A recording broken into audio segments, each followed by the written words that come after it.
Hay momentos en que todo es tan confuso que sentimos que nuestra fuerza interior se apaga.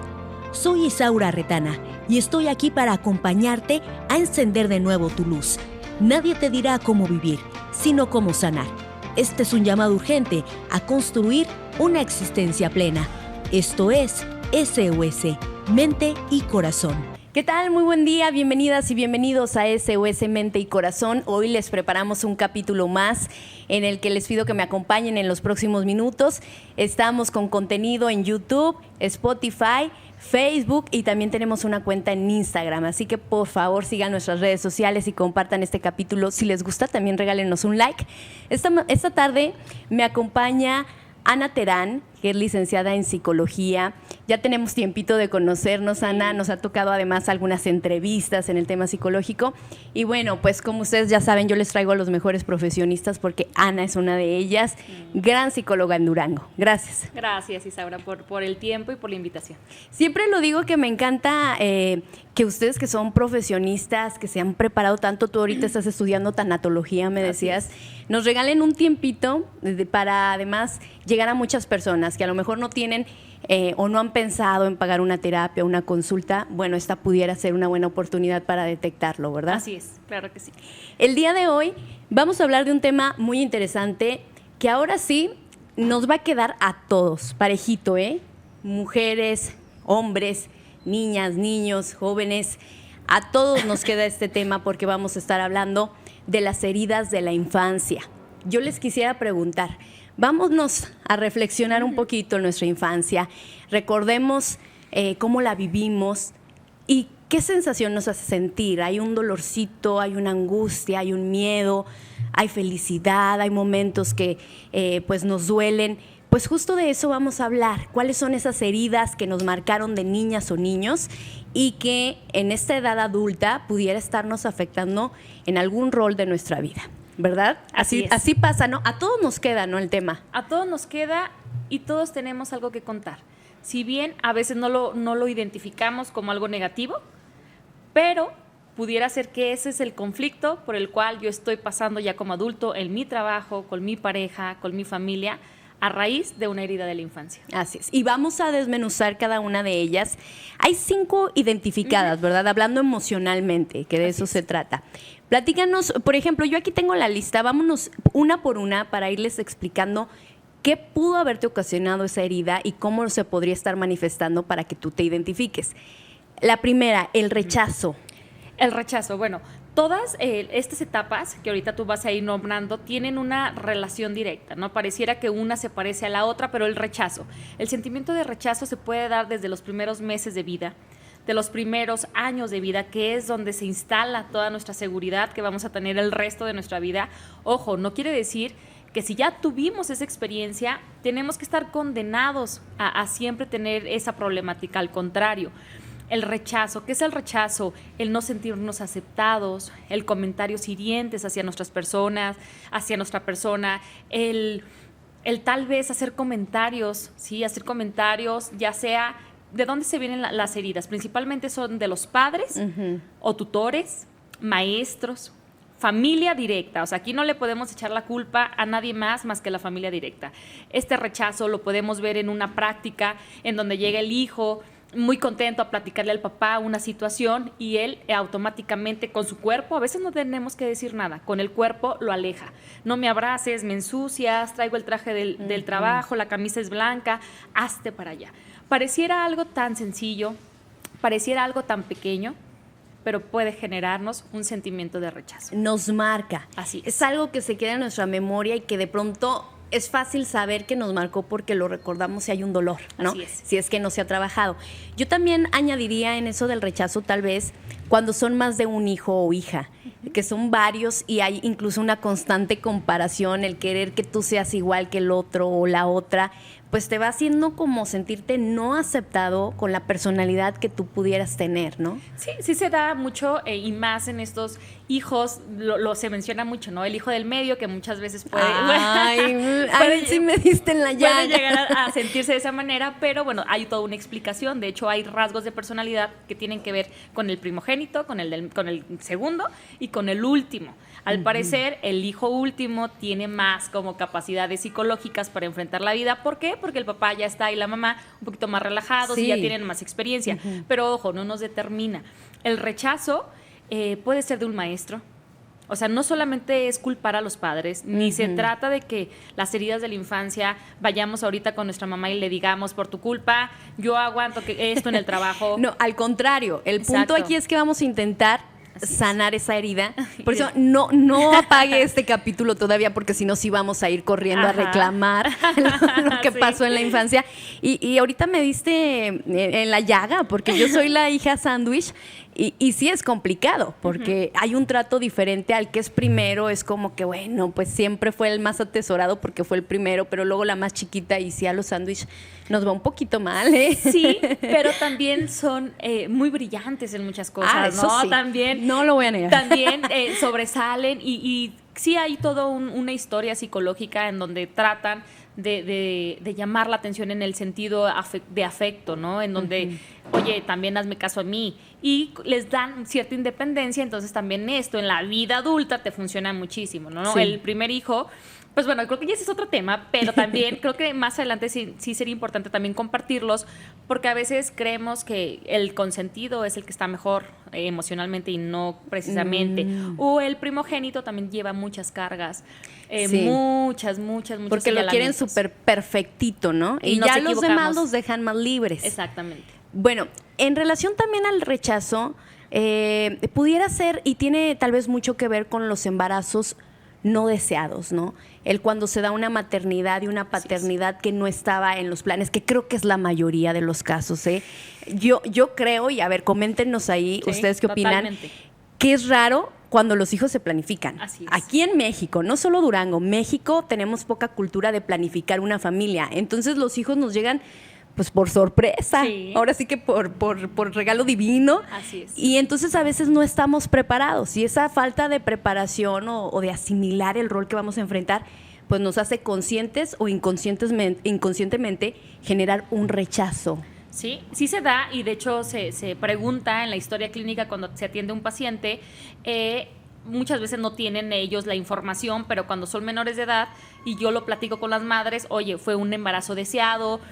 Como tú lo dices, efectivamente no tenemos esa cultura donde estamos planificando, al contrario, dicen que quienes lo están planeando o están como, yo en 2 años, 3 años batallan un poquito más para lograrlo. Entonces, bueno, ese es un tema ahí también de estrés y pues mucha estigma social también con ese tema. Pero bueno, a lo que vamos con el tema del sentimiento de rechazo, se ha demostrado que desde el vientre, desde los primeros días de nacido, un hijo puede sentir este rechazo, desde cómo la madre lo abraza, desde estas madres que están amamantando pero no hacen contacto visual, ¿sí? En donde a lo mejor podemos decir, oye, es que yo siempre he estado con mis hijos, yo nunca te abandoné, yo siempre estuve atrás de ti, pero hay madres que están físicamente pero emocionalmente rechazan, hay personas que dicen, eres muy empalagoso, hijo, no me abraces tanto, me vas a despeinar, hazte para allá. Todo, no solamente es el rechazo en lo físico, se da y se ve más, pero en lo emocional, desde estas palabras, en donde no lo reconocemos, en donde tú traes como esta sensación de, mira, mamá, me saqué esta calificación,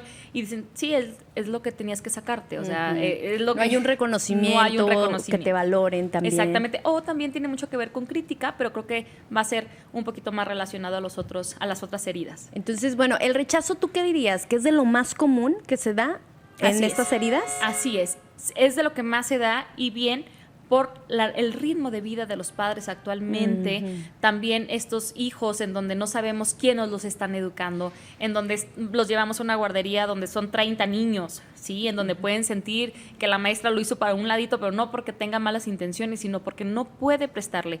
Justamente ahorita que preparaba el tema y lo que quería compartirles, estas nuevas, y bueno, ya tienen tiempo, guarderías en donde después de los 45 días tú ya llevas a tu hijo, y no es por juzgar, a veces es la misma necesidad económica, la misma situación familiar de las madres o de los padres para llevar a los hijos, pero ahí sí se va generando un sentimiento de rechazo inconsciente, y en la vida adulta se ve reflejado.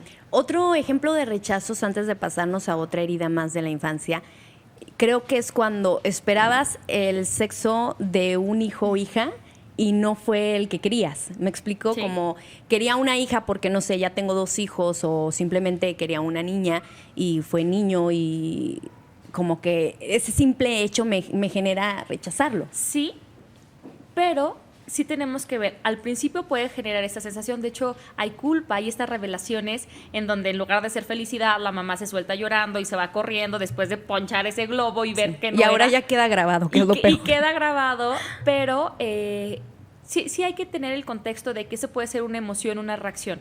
Pero no quiere decir que al momento de que llegue el hijo, no en todos los casos se siente ese rechazo. Okay. Igual cuando no fue deseado. Hay niños, yo digo que la mayoría, como tú comparto contigo, no fuimos como planeados, pero sí deseados. Ese es diferente, claro. ¿no? Es decir, bueno, no me lo esperaba, no estaba dentro de mis planes, pero te amo, te deseo y te espero.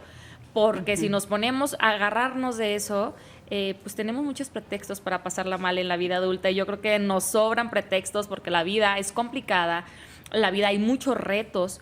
Entonces sí puede ser un sentimiento momentáneo. Si ustedes como madres que nos escuchan identifican que ese rechazo no lo han podido, que el hijo ya tiene 3 años y sigo viéndolo con un vestido, pero le tengo que poner pantalón porque es un niño, o sigo añorando cómo sería, eso sí puede estar marcando y perjudicando la salud mental del hijo. Bueno, esa es la herida de rechazo. Vamos a pasar ahora a la del abandono, que como bien decías, no precisamente, bueno, sí hay los padres, regularmente son padres, ¿verdad? Sí. En México es más la posibilidad de que sea el padre quien deje el hogar, y se quedan madres como jefas de familia. Pero, además de ese caso, que también lo vamos a profundizar, no siempre tiene que ver con ausencia, con que no está, exacto, sino que estás físicamente, pero en esencia, en emoción, en cuidados, no se siente así.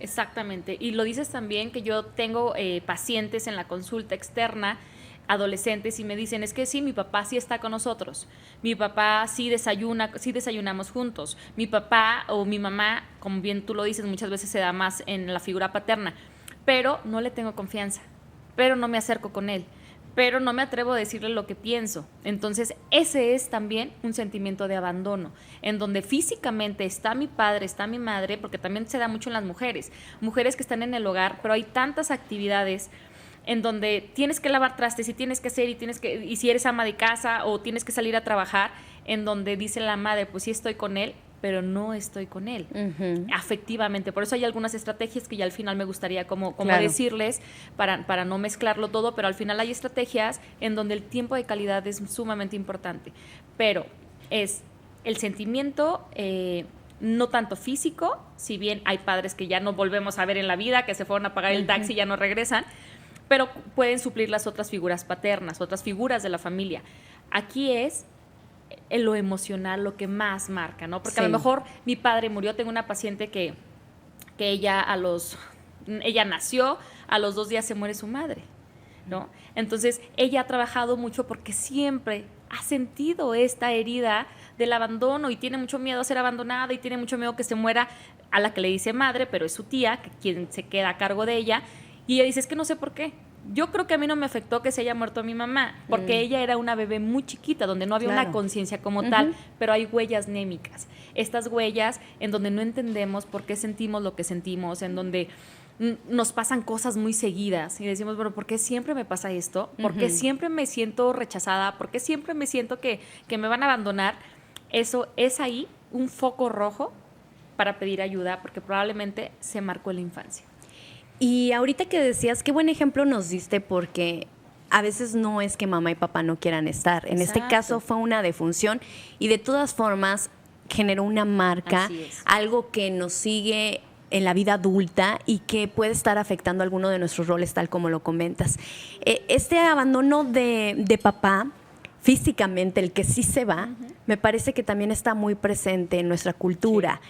Hay muchas familias donde solo está mamá. Así es. Y yo alcanzo a percibir que pesa mucho.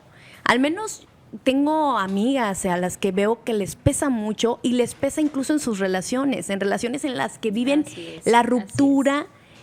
Que bueno, quienes ya nos hemos profundizado un poquito pues en la terapia, en psicología, podemos decir, es que no le está doliendo tanto que esta pareja la deje o lo deje, sino lo que le representa, a quién le está representando. Exactamente, eso es bien interesante. Sí. Y muchas veces no le damos ese significado, no lo relacionamos. Recuerdo que yo trabajé justamente eso en mi terapia personal. Entonces me decían, vamos a tocar el tema de tu papá. Y yo decía, no, eso no me interesa, a mí no me importa hablar de él. No me generó nada que no estuviera. Y ya cuando voy rascando y cuando voy, sabes que sí me dolió, sí me duele. Sí me afectó, sí me generó ser en su momento orgullosa, soberbia, tener miedo. Entonces, todo esto, más que criticarnos, es darnos la oportunidad de identificar. Si tú no identificas qué herida tienes, si tú crees que solamente es mala suerte y que es porque todos los hombres son así y empiezas a generalizar, nunca vas a encontrar esa espinita que a lo mejor ya no duele igual, porque pues ya somos mujeres de 20, 30, 40, 50 años. Pareciera que ya no duele, pero ahí sigue estando esa espina clavada que en algún momento sale y en algún momento vuelve a doler. Claro. Si alguien por ahí le mueve, le pica, le toca, le soba, se va a volver a intensificar ese dolor. Entonces, esto que dices es cierto. Vemos muy común que el padre por X razón no esté, pero también muchos niños suplieron ese sentimiento con el tío, con el abuelo. Ahí tengo pacientes también de, es que mi papá Chuy, ¿no? ¿Quién es el papá Chuy? Es el abuelo. Entonces, él nunca necesitó al padre biológico porque tuvo esa figura desde que el niño tenía 2 meses. Entonces, también no podemos decir, no, le va a afectar. No, la verdad que no. O sea, muchas veces no llega a ese grado de afectación, pero socialmente sí hay un señalamiento. Eso es diferente. Socialmente es, mira, ¿no? Y su papá está muy viejito. No, pues no es el papá, es el abuelo. Ay, mira, y tu papá te dejó. Me acuerdo todavía en mi generación de la primaria, había comentarios así. No tiene papá, ¿no? O sea, no me puedo imaginar lo que siente alguien en ese momento. Claro. Bueno, sí me lo puedo imaginar, pero lo que no se lo imaginan son las personas que lo dicen, porque pueden generar muchísimos temas de baja autoestima, de miedos, de resentimiento con esas figuras. Entonces es un tema muy amplio. Muy insensibles que somos, o son algunos. Y ahorita que decías, Ana, acerca de que este es el momento de autoconocernos. Sí. Qué bonito este capítulo. Este capítulo especialmente me gusta mucho por eso, porque este podcast se creó para hacer una reflexión, para ir viendo quiénes somos. Sí. No importa si tienes 15 años, si ya tienes 34 como yo, si ya tienes 50 y nos estás escuchando, nunca es tarde. Si en este momento te puedes dar cuenta, por eso he vivido como he vivido, por eso, y estás a tiempo de cambiarlo, pues estás a tiempo de modificar lo que quieras modificar si es que quieres vivirlo diferente, ¿verdad? Así es. Otra herida es la humillación. ¿Esta cómo llega? Mira, tiene mucho que ver con padres más autoritarios, ¿sí? Con padres más castrantes, así se les llama en psicología, con estas personas que nos cuidan, que son nuestros tutores, que son nuestra familia directa o inclusive maestros, en donde hacemos algo, en donde queremos sentir el reconocimiento, no solamente que ya nos rechazaron por el comentario, sino que hacen un comentario para agredir. Esto sí se marca como algo intencional. Hay personas adultas que creen que molestar al niño chiquito y hacerlo renegar es gracioso, ¿no? Que creen que diciéndole, ay, te gusta a ella y mira, ahí va tu novia, ¿no? A los niños muy chiquitos, eso les genera una ansiedad, les genera una humillación tremenda. Y ahorita se me vino a la mente, una vez llevé a mi hija a la oficina y le estaba yo abrochando sus cintas y luego le dije, mi amor, no te quites los tenis porque te van a oler, que te huelen los piecillos. Pero yo lo hice, según esto, muy inocente. Ella reaccionó, así como que se enojó, se puso seria, como que me aventó y yo me molesté. Entramos al baño y le digo, Fernanda, ¿por qué reaccionaste así? Me dijo, mamá, atrás de ti estaban tus compañeras. Escucharon que dijiste eso. Para mí fue gracioso, al principio fue gracioso, no lo hice con la intención de lastimar. Claro. Pero su reacción me pareció demasiado fuerte. Entonces dije, no, o sea, tampoco no está bien. Ya cuando me explica, me dice, me dio vergüenza con tus amigas, me dio vergüenza con tus compañeras. ¿Por qué dijiste eso de mí? Entendí que eso también lastima. y que eso también los humilla, porque imagínate que en tu trabajo, y yo así pongo el ejemplo, de este ejemplo con mi hija, que a mí en mi trabajo, yo esté aquí en la entrevista y tú me digas, Ana, no te quites los zapatos porque te huelen los pies. Imagínate cómo yo me podría sentir. Entonces, como adulta, ahora imagínate como niña, sí que no tienes esta estructura de personalidad, pues claro que afecta, pero creemos que es gracioso. Ajá. Creemos que, son niños, no pasa nada. Tenemos que tener mucho cuidado con esas palabras en donde humillamos, en donde comparamos. Esto está muy, muy relacionado a los apodos. Así es. Tengo muchos conocidos que están muy marcados por la forma en que los apodaron de chiquitos, que si el pelón, que si la gorda, y que crecen y siguen teniendo el apodo. Y los hace sentirse muy humillados, muy, ni siquiera encuentran el respeto dentro de su núcleo familiar. Así es, y bueno, ahora le dan un nombre que es bullying. Ajá, exacto. Que el bullying, que yo escucho muchas generaciones que no me parece correcto, que dicen que hoy en día no aguantamos nada o que no aguantan nada nuestros hijos, que es la generación de cristal. Pero yo creo que no lo podemos ver así. Porque antes también existía, pero no tenía un nombre. O al menos en mi generación era como la carrilla, ¿no? Sí. Te están echando carrilla y jajaja, nos reímos. Hoy sabemos que tiene un nombre que se llama bullying. Y el bullying, más del 40% de temas de suicidio están relacionados con el bullying. Entonces imagínate lo impactante que puede ser. Tal vez alguien, y vuelvo a poner un ejemplo porque yo creo que tenemos que ser como muy claros para que la gente entienda este punto. A mí de chiquita, mi mamá me decía, la negrita, ¿no? Y mi negra Tomasa, y para mí siempre fue como un apodo lindo, ¿no? Mi negrita, hasta la fecha me sigue diciendo así. Pues una vez también, ¿no? Creo que mi hija ha sido mi maestra. Mi amor, mi negrita, seria, enojada. Y yo, Fernanda, ¿qué pasó, mi amor? ¿Por qué me dices negrita? ¿Por qué te fijas en mi color de piel? Por dentro te voy a confesar que sí dije, ay, qué exagerada. Ajá. Pero tengo que entender que es otra generación, que en lugar de yo decir, ay, estos niños no aguantan nada, tengo que decir, mi amor, está bien, no te lo dije para ofenderte. Así te decía, así me decía así me decía tu abuelita Chayo. Y para mí era algo bonito, pero si tú ya no quieres que te diga, no te digo, no me vuelvas a decir eso de mi piel, mamá. Ok, mi amor. Y cambiamos el tema. ¡Órale! Imagínate. Oye, pero ya son muy expresivas entonces estas generaciones. Claro. Y eso sí hay que agradecérselos, sí. Porque nos hacen yo creo que ahí sí nos hacen un poquito más fácil todo. Porque bueno, dices, bueno, no le gusta. Exacto. Definitivamente ya me lo dijo, no tengo que adivinar. Exactamente. Y antes pues no nos permitían contestarle a un adulto, ¿no? Claro. O sea, era como te aguantas y ya te dicen así el apodo. Y a veces ni siquiera pueden ser apodos ofensivos, pero se pueden tomar como tal, ¿no? A veces dices, bueno, no era como refiriéndome a una cualidad, a un aspecto físico. A veces por el nombre, que puede ser chistoso, o relacionándolo, no sé, Salsa Valentina, y dicen un tema de la marca, pero ¿sí me explico? O sea, sí. Es el nombre. Puede ser algo que no sea específicamente para denotar o hacer un señalamiento físico, pero puede generar esto. Y es lo que tenemos que entender, no tanto como generaciones de cristal, sino que tenemos que tener respeto, ¿no? Sí. ¿Por qué tenemos que apodar? ¿Por qué tenemos que decir? Y bueno, a la sociedad no la podemos controlar. Pero dentro de casa tenemos que tener esta estructura para no irnos a la sociedad con todas estas heridas, porque las heridas se repiten inconscientemente allá afuera. Y digamos, si los primeros años de vida quisiéramos, ese es el ideal, que estuviéramos protegidos en Exacto. casa, ¿verdad?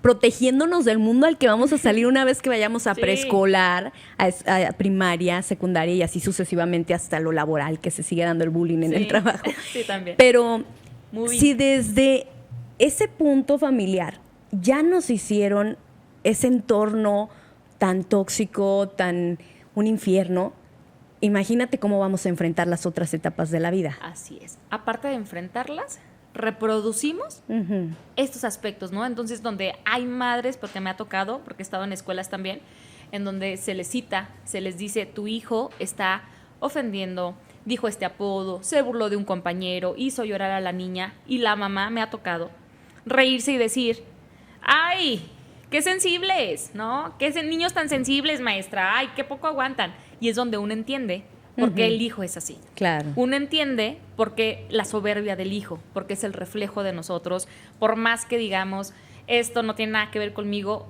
Yo sé que mis hijos, tengo 2, son el reflejo de quién soy yo. No quiere decir que determinan, porque tengo pacientes con problemas de consumo y los padres me dicen, no, Ana, yo jamás vio esto en casa, jamás. Pero bueno, tiene que ver con una serie de características inconscientes que les vamos mostrando a nuestros hijos. Entonces, sí somos responsables, no culpables. A mí nunca me gusta decir que somos culpables, pero sí responsables de estas heridas y de lo que somos como adultos, pero sin justificarnos. O sea, ya no podemos, tú ahorita decías a tu edad o a la mía o a la edad de quien sea, decir, fue por mis papás que yo sigo pasando esto. Es que a mí me va mal con los hombres porque mi papá me abandonó de pequeña. Ya no te lo compro. ¿Por qué? No que no acepte y que no entienda que duele, sino porque ya hay mucha ayuda, ya hay mucha terapia, está la tanatología, está el psicoanálisis, y están las terapias cognitivo-conductual, y está yoga, meditar y hacer, o sea, desde cosas de deporte que también son muy buenas, como esta atención psicológica. Entonces, quien no está bien es porque no ha decidido atenderse. Tal vez muchas veces no tenemos el recurso, pero por eso existen estos espacios que podemos compartir con todos para que identifiquen, y bueno, pues sí hay varias dependencias que dan la atención gratuita. Así es, diste exactamente en el punto, autoayúdense. Y tienes toda la razón, yo también lo he dicho varias veces, ya a estas alturas ya no le eches la culpa a mamá, papá. No. Sí duele, claro, pero tómate tu tiempo en sanarlo. Exacto. Y en cambiar en adelante. Y sobre todo más le digo esto a quienes son mamás y papás, porque qué responsabilidad tener ya a niñas y niños a tu cuidado y todavía estar echando la culpa a quien te educó a ti. Así es. Entonces, vámonos con otra de las heridas, que esta es la traición. Esta sí yo no la identifico tan bien. A ver, explícanos. Sí, mira, tiene mucho que ver con estos vínculos en donde se le genera al hijo, donde se le genera de alguna manera que él es el rey de la casa. Entonces vamos a suponer que el padre ya se fue, ¿no? Ya no está en esta casa. Entonces el hijo cubre un papel que no le corresponde, en donde todo el mundo le dice, cuida a tu mamá, y el niño tiene 5 años, y luego tiene 10 años. Eres el hombre de la casa. Exactamente, imagínate qué fuerte. Sí. Entonces, a la madre, que socialmente sabemos que a las mujeres se le tiene un estigma mayor, y bueno, hay un tema de cultural y lo que queramos, y como lo hemos visto durante todos estos años, se le juzga más duro. Entonces, esta mujer que ya educa a su hijo, que decide rehacer su vida, el hijo que tomó ese papel puede sentirse traicionado por su madre en un aspecto emocional.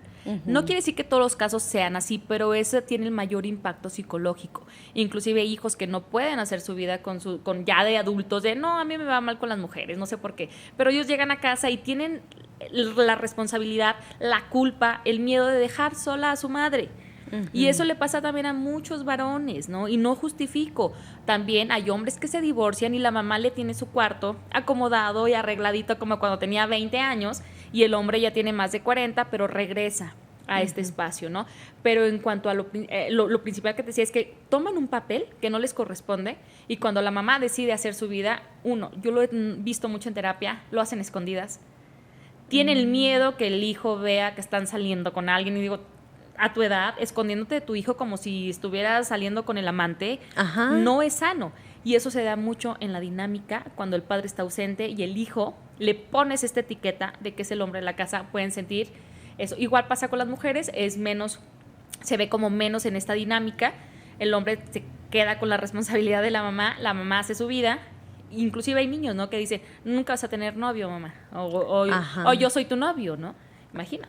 Todo eso me acordé el otro día, me enseñaron un TikTok de un niño que mandó un audio a quien era novio o estaba saliendo con la mamá. No te acerques a mi madre. Me hiciste recordar eso y digo, híjole, o sea, toman un papel, pero un papel que les da en un principio la mamá. Exacto. Y luego ya después, pero ¿por qué se pone así? Exacto, ¿verdad? Porque les dicen, y tú me tienes que cuidar, y todo, es que tú eres el responsable, y es que tú, imagínate qué carga tiene ese niño, que al final quiere ir y volar y hacer su vida y casarse, inconscientemente se sabotea para que esa relación no funcione, o a la mamá no le gusta esa persona, y regresan para no tener ese sentimiento de rechazarla, de abandonarla. Entonces es bien complejo, se trabaja mucho en terapia, pero va relacionado a eso. Se pueden dar algunos otros ejemplos, pero yo creo que ese es el que más impacta psicológicamente. Ok, bueno, ese ya nos quedó muy claro. Ahora, y por último, vamos a hablar de la injusticia.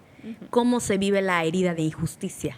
Bueno, parecido a lo que tú comentabas al inicio, ¿no? Estas comparaciones, se da mucho en las comparaciones, en donde esto que es injusto, pareciera que aunque yo haga todo lo correcto y siga una línea, siempre me hacen sentir no merecedor, siempre me hacen un señalamiento y siempre me terminan comparando. Y eso lo vemos muchísimo entre hermanos, si bien sí lo hacemos, pero también con los primos, con el vecino. Mira, el hijo de tu tía, no, mira, tu primo, el vecino, él le va muy bien en esto.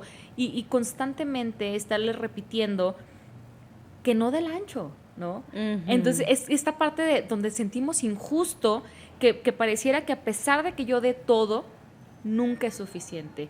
Nunca es suficiente. Y bueno, pues también aquí pudiera entrar también temas hasta de temas de abuso, ¿sí? Temas de abuso físico, psicológico, emocional. O sea, la injusticia en un niño, yo creo que de las principales es agredirlo físicamente. Claro. Agredirlo, tocarlo, manipularlo. Esta parte de la injusticia en donde mi cuerpo no podía defenderse, en donde mi voz no se alcanzaba a escuchar, en donde fue injusto que se aprovecharan de mí. Entonces tiene también una relación directa con la violencia. De la inocencia, de la cercanía con familiares que transgredieron su bienestar. Exactamente. Muy bien, pues ese es muy fuerte, Sí. ese es muy fuerte, y más cuando lo relacionamos al abuso sexual, que es más común de lo que creemos. Así es. Yo me sorprendo cuando hablamos del abuso sexual, y ya luego haremos un capítulo especial de eso, porque creo que si todos nos sinceráramos, todos en algún momento tenemos alguna situación en la que no debió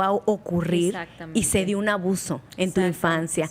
Y lamentablemente algunos más de gravedad, otros menos, pero lamentablemente muchos provienen de gente cercana. El 90%. El 90%. Y México, bueno, pues sí estamos en el top 3. En el top 3 de temas de abuso sexual infantil. Se da con familiares directos, con familiares de confianza, y como tú dices, muchas veces tal vez no fue tocamientos, pero vimos y escuchamos algo que no debíamos de haber visto.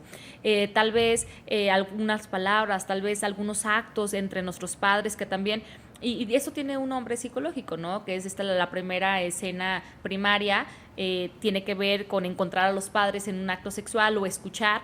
He tenido pacientes que batallan muchísimo para identificar lo que les genera el tener una vida sexual activa con pareja ya siendo mayores de edad, ya siendo mujeres, por ciertos recuerdos de haber escuchado el acto sexual con sus padres y sonidos y situaciones que se dan en la energía sexual, pero lo vieron tan como con estas heridas, con este trauma, que es muy difícil inclusive que ellas tengan una vida sexual, que se sientan completas, que se sientan satisfechas por esas vivencias. Claro. De hecho, hay recomendaciones en donde vamos a tener vida sexual y dicen, bueno, ahí tengo a mi bebé, está recién nacido, no se da cuenta, la energía sexual se siente y se transmite. Ándeles, es que no nos están escuchando.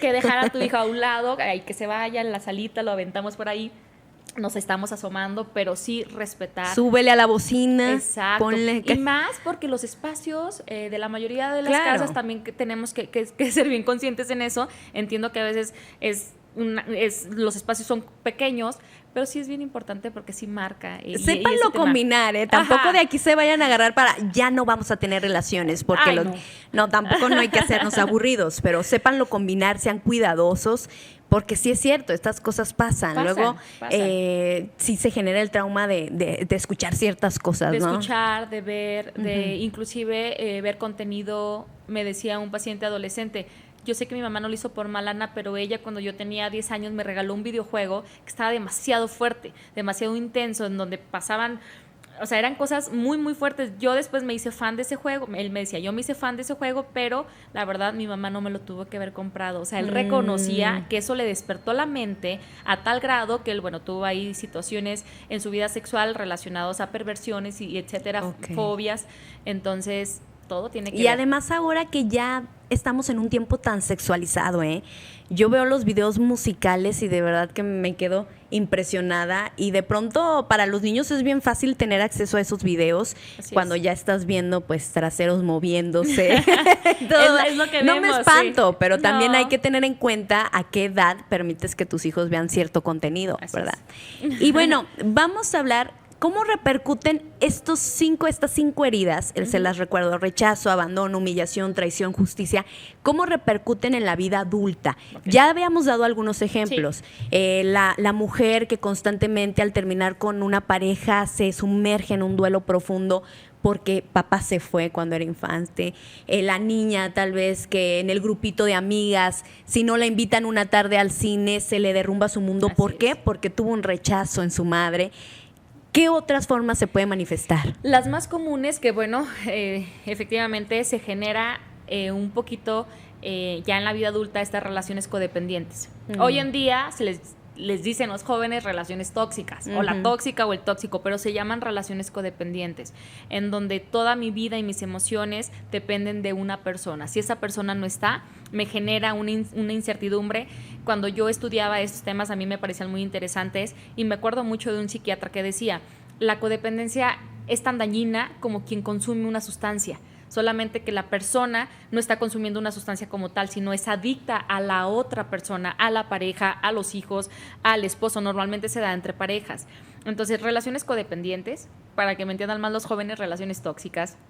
Se hace un tipo síndrome de Estocolmo, que es como no poder frenar la violencia, no poder frenar los actos violentos, por eso tanto también feminicidio, y no es para responsabilizarnos, ¿no? Porque tampoco somos responsables de que existan hombres enfermos, pero sí poderlo detectar. Estas mujeres que desde un principio permiten groserías, palabras, ofensas, y no se van, ni siquiera les están poniendo la mano encima aún, y todavía medio las tratan con respeto. Hombre, a veces hasta les dicen no te quiero, vete, y aún así ellas están como con un amor aferrados, como un amor.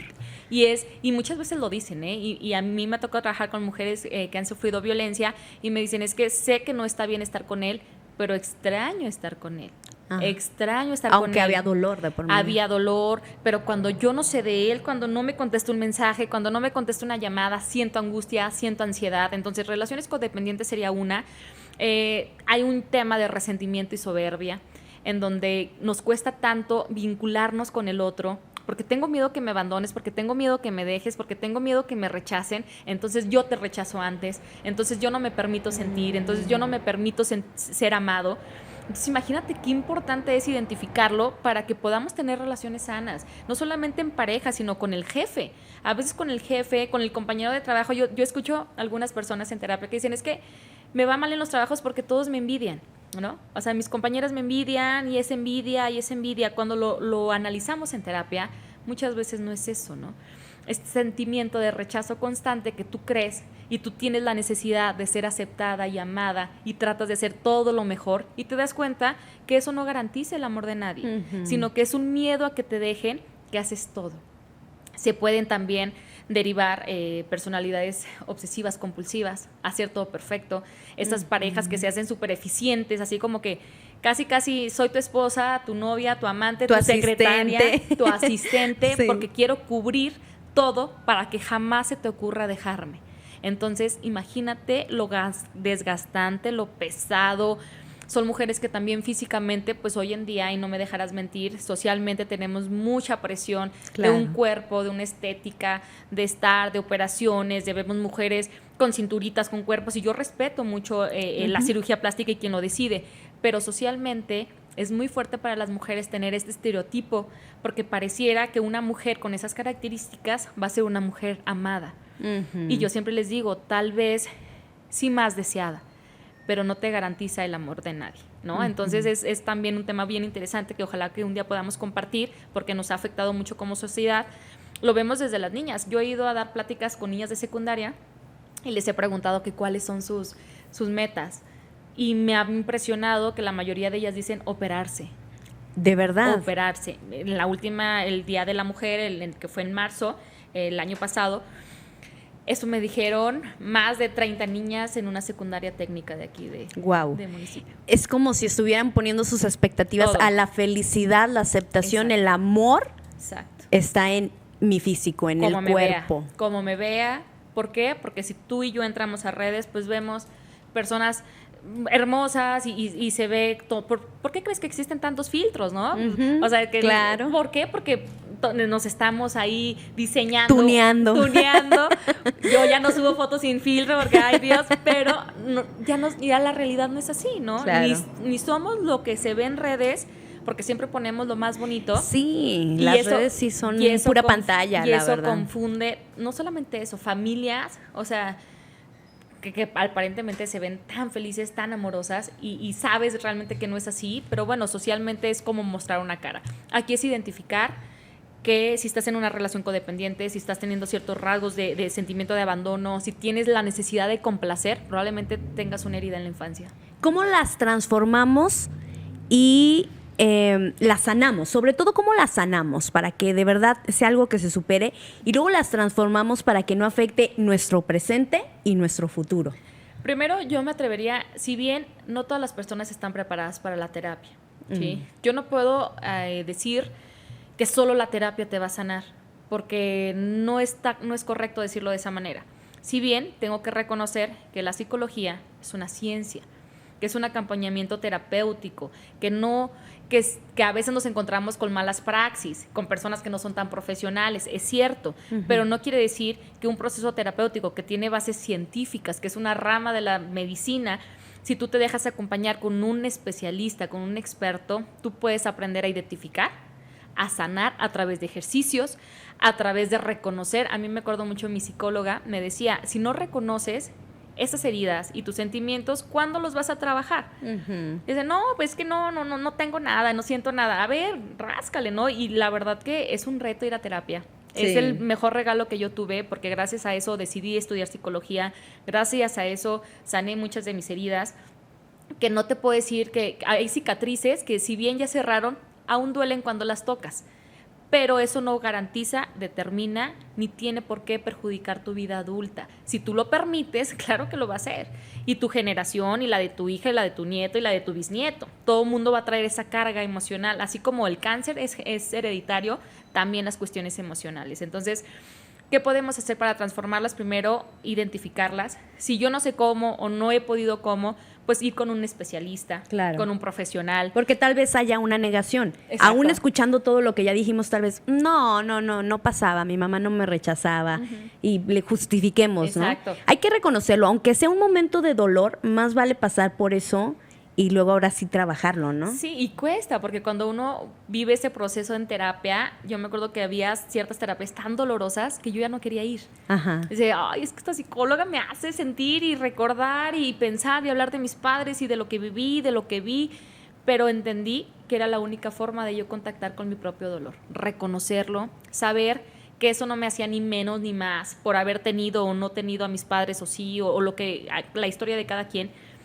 identificarlo para que tú lo puedas transformar y que en lugar que eso te dé una sensación de vacío, de miedo, de rechazo, de ira, de abandono, de tristeza y desesperación, tú te sepas merecedor, que hoy en día, y eso es algo que me gusta mucho platicarlo y expresarlo, nosotros somos, si tuvimos un rechazo, una herida, una injusticia, hoy en día, y se hacen un ejercicio bien bonito que ojalá se animen a tomarlo en terapia más adelante, uno mismo ya te cubres esa necesidad con esos ejercicios, claro, de decir, a ver, Anita, tú no tuviste esto, pero yo te lo doy ahora como adulta. Ajá. Ya no necesitas estarlo rogando, ni gritando, ni enojada, ni resentida. Ahora yo me cubro esa necesidad como adulta.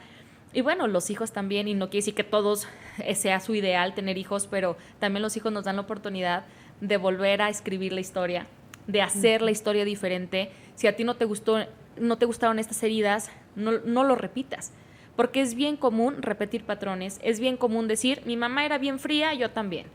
Mi papá muy apenas me abrazaba, pues mi esposo también es así. Así es lo normal, o lo normaliza Exacto, uno, ¿verdad? Exacto. Es como que me tocaron iguales, pero Ajá. no, inconscientemente eso buscamos. Pero es bien bonito, y lo digo por experiencia propia, decir, sí, yo viví esto, pero yo no soy así con mis hijos. Yo viví esto, y mi padre fue tal, y mi padre era alcohólico, y yo no tengo un marido alcohólico, ni soy alcohólica, ni estoy relacionada con esto. Entonces, no siempre tenemos que repetir el patrón. Y para que no lo repitas, y si no lo identificas, si no lo trabajas, estás condenado a repetirlo. Entonces, esa es una buena tarea para todos. Para quienes se preguntaban, ¿pero por qué siempre tengo estas relaciones Exacto. de pareja? Pues tal vez porque no han comprendido cuál es el error, la herida, y por eso siguen buscando el mismo patrón de hombre que no se acomoda a lo que ustedes anhelan, a final de cuentas. Exacto. Dijiste algo muy, muy lindo. Yo creo que también, ya para ir cerrando este capítulo, está muy relacionado a perdonar, ¿no? La sanación tiene mucho que ver con soltar, con perdonar, con entender que papá y mamá tal vez hicieron lo que estaba dentro de sus posibilidades porque antes no se atendía a lo emocional. Exacto. Ahora son otros tiempos. Si papá se fue de casa y te dejó, sus razones tendrán. Por supuesto que puede doler, que seguramente dolió por muchos años. Perdona, suelta esa situación. Hazlo por ti incluso. No se requiere a veces ir y confrontar a la persona de frente y decirle, mamá, te perdono, porque a veces tu mamá todavía ni siquiera va a cambiar el chip. No. Todavía en ese momento te puede hacer un rechazo o algún comentario que todavía te suma más la herida, ¿no? No, simplemente hazlo en un trabajo interno. Sí. Y una vez que logres perdonar de corazón y soltar, pues es justo lo que decía Sana, ya somos adultos que si alguien me rechazó, hoy yo me elijo, hoy yo soy primero. Si alguien me abandonó, hoy veo por mí, me cuido. Si viví una injusticia, hoy velo por ser justa conmigo misma, por descansar mi cuerpo, por alimentarlo bien, por chipilearme, todo esto, ¿verdad? Hay que enfocar ahora nuestra energía a la niña que tuvo ese dolor y decirle, ahora esta adulta es capaz de cuidar de ti. Exactamente, sí, lo dijiste muy bonito y así es. Este ejercicio es ahora como adulta te cuido, te contengo, no estás sola, estoy contigo, tú y yo no te suelto de la mano. Y hay ejercicios muy hermosos que se trabajan las heridas. Hay gente que no cree, hay gente que no le gusta eso de la terapia, le parece absurdo, le parece ridículo, lo juzgan, dicen, ay, ese ejercicio que... Pero he visto y lo he vivido en carne propia cómo podemos sanar y saber, y lo dijiste también muy bien, nos dan nuestros padres lo que pudieron, lo que les dieron a ellos. No justifico, ni quiero que justifiquemos los actos violentos que muchas veces vivimos. Sí, no, también hay de casos a casos. Sí, claro, no también se justifica, pero sí bien podemos entender, y esto a mí también me quedó muy claro y se los comparto, cuando tienes un padre alcohólico y estás tan molesto y tan resentido y avergonzado de verlo y de ver todo este escenario cuando una persona es alcohólica, saber y identificar que el enojo, el resentimiento, el rechazo no es para ese hombre que sé que amas, sino que es para la enfermedad, que es la que destruye, ¿no? Entonces, cuando uno aprende, y eso también lo traje yo mucho en mi terapia, a separar. Una cosa es que yo esté enojada con la enfermedad y otra cosa es que yo a ti te amo, te respeto y te honro. Cuando yo tomé mi primer proceso terapéutico, yo tenía que trabajar eso y yo decía, ¿pero cómo? Si te estoy diciendo todo lo contrario, o sea, yo no puedo hacer eso. Y cuando lo contacto, honro y amo a las personas que me dieron la vida, todo empieza a fluir mejor. Claro. Todas mis relaciones interpersonales mejoraron. Sigo en un camino de aprendizaje. No tengo la verdad absoluta. No está la perfección solamente porque somos psicólogos. Tenemos todavía que seguir siempre manejar nuestras emociones y estar atentos de los cambios. Pero sí les puedo compartir que un proceso de terapia bien llevado y bien manejado te libera, te hace ser una persona más sana, más flexible, más relajada. No nos andamos metiendo en nada. A mí me dicen, ay, no te gustan los problemas, pero eso te dedicas. Pero bueno, una cosa es dedicarme a eso y otra cosa es cargar problemas ajenos que no son míos, meterme en temas que no son míos, estar cargando heridas, hasta de mis amigas, de la hermana, del esposo. Ay, es que mi suegra fue bien mala con mi esposo. Oye, ya, no te tocó a ti, ¿no? O sea, no es tuyo. Tú trabaja lo tuyo y eso te va a ayudar a liberarte. Y a veces no tiene nada que ver contigo, ¿no? El cómo estaba mamá y papá cuando tú eras niño o niña.